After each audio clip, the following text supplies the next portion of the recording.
गांव सूरजपुर में रहने वाला गुड्डू एक 12 साल का लड़का था। वह बहुत होशियार था, लेकिन गरीबी के कारण उसकी पढ़ाई में कई रुकावटें थीं। उसके पिता रामलाल गांव में मजदूरी करते थे और मां गंगा दूसरों के घरों में सफाई का काम करती थी।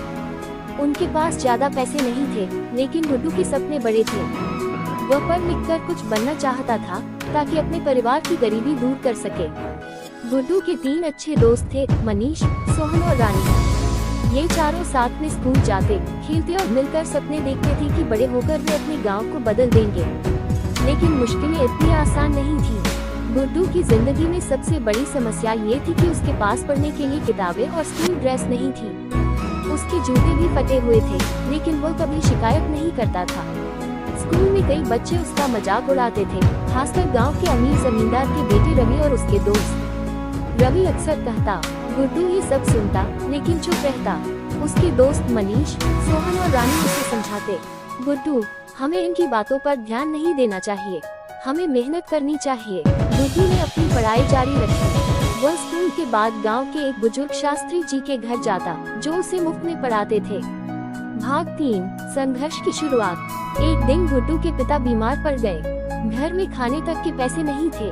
उसकी मां दिन रात मेहनत करती रही, लेकिन हालत नहीं सुधरी। गुड्डू ने फैसला किया कि वह भी कुछ काम करेगा। वह सुबह स्कूल जाता और शाम को गांव के एक चाय के ठेले पर बर्तन धोने का काम करता। कई बार उसे स्कूल के बाद सीधे काम पर जाना पड़ता, जिससे उसे पढ़ने का समय नहीं मिलता था। एक रात जब सब सो रहे थे, गुड्डू दीप की रोशनी में पढ़ाई कर रहा था। उसकी मां ने उसे देखा और आंखों में आंसू भरकर बोली।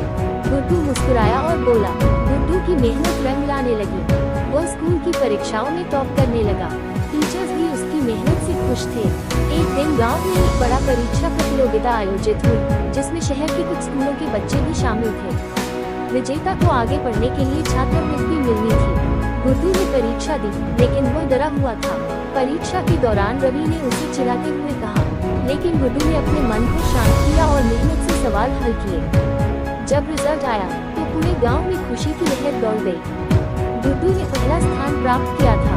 उसे शहर में पढ़ाई के लिए स्कॉलरशिप मिल गई थी। गुड्डू अब शहर के एक अच्छे स्कूल में पढ़ने गया, लेकिन वहाँ के बच्चे अलग माहौल में पले बड़े थे। उन्हें गुड्डू का गांव से आना अजीब लगता था।